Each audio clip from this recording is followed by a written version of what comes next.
I found out my 36 male fiancé 32 female was having a prolonged affair about 8 months ago. Went NC a couple of months after, but we had started a business when we were together, so that needed to be addressed. Resolving that has been an ongoing cluster F of increasingly erratic behavior on her part. It came to a head this Monday, when she showed up to the business landlord's place with her AP and demanded that the lease be transferred to her name. I got a call from my landlord, who was very upset, indicating that a random person showed up demanding the lease. The lease is in the business's name and she is a member of the business as registered, but she showed up with zero documentation tying her to the business, zero documentation at all, and just insisted the lease be put in her name. She had never even met the landlord but just expected that if she said the business was hers, the landlord would just hand her the lease for a location registered with the state as property of an LLC. The landlord told her no. She construed this to mean that I had prevented her from legally having any access to her business, so she, that same day, went to the business location and changed one of the locks out of 3. When I asked her about this, she explained that she didn't want to lock me out, which she didn't,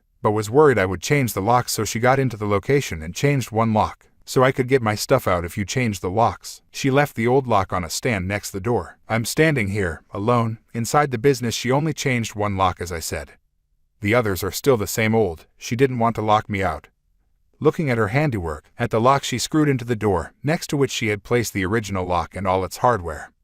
Asking myself what fucking happened to this woman with a master's degree. How did she not realize that if I could still get in the building, which she wanted me to be able to do, and if I was as evil as she had imagined me to be, I could just unscrew her new lock and reinstall the previous lock that she left next to door. She had a key to the lock she replaced. What a new lock, that she also had a key to, would make sure she had a key to this lock. This woman has a master's degree and is a published academic author. She changed one other lock. It was for a door between one part of the business and another, not an entrance, and even if it had locked me out of part of the business, which it didn't, I would just have to walk around the building to the other entrance. The locking mechanism was still inside the main building, the part that she had wanted me to have access to. I just looked at this random lock that had never existed before and unlocked it. She since agreed to relinquish the business in its entirety, thank God, and confirmed it in writing.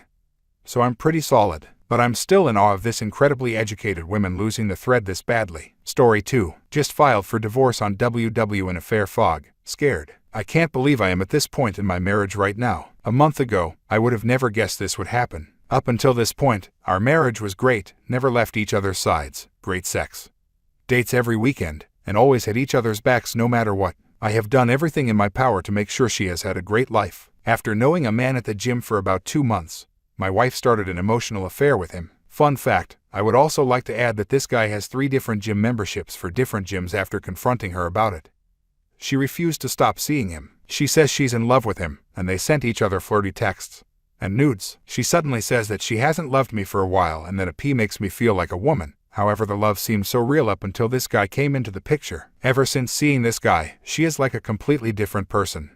Cold, resentful, and completely not interested in me. After doing the pick-me dance for 2 weeks, I professed my love for her for the final time and ended it with saying it's him or me. Her answer was, I don't know what I want. I stormed out of the house, outed her to my parents and my in-laws, and contacted AP's GF. After this, WW got pissed at me saying I'm a pussy for telling our families. When she found out I told AP's GF, she went berserk, started yelling, pushing me, throwing things. She then started saying to me that we are finished and we have no chance. The affair still continues. WW and AP pretended like they stopped seeing each other just to get AP's GF to get off of his back. If WW and AP are so in love, why won't he dump his GF? Since then, I have implemented the 180. I've also found messages of WW and AP talking about what their babies might look like.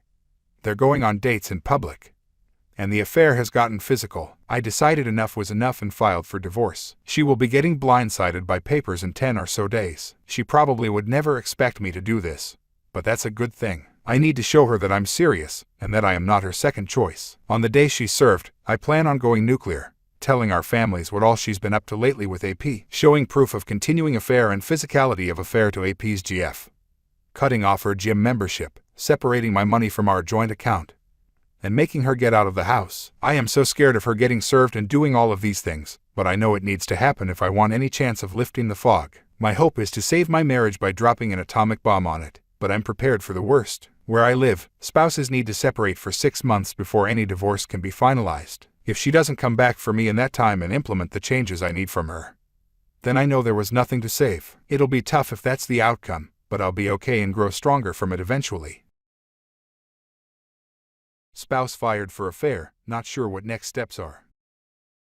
I will preface this by saying D-Day is today. My STBXH got fired from his job a couple of weeks ago. He told me it was due to a heated conversation he had with an employee he supervised. This evening I find out that it was for misconduct related to an affair with an employee he supervised. She reached out to me on Facebook to let me know. I confronted him and he immediately denied it, but when I told him lying would only make it worse, he quietly gathered his keys and went to his mother's. I told her that he was on his way, and when she called me I told her the whole story. She's very upset at the thought of losing her only grandchildren should I move back home, where my support system is. We have a 4 and 1 year old. I live in a state I moved to for him, 8 hours from my family. I have very few friends because for the last 10 years that I've lived here I've dedicated my time, energy, and love into building this life I thought we had together. I'm grateful that the AP confirmed my suspicions, as there have been many times over the last 10 years that I've felt something off but brushed it aside as paranoia from being cheated on and lied to in the past by this same person. Does life get better? I am a 35-year-old introvert with 2 small kids and virtually no friends. I do not make enough money to cover my bills and he is still unemployed.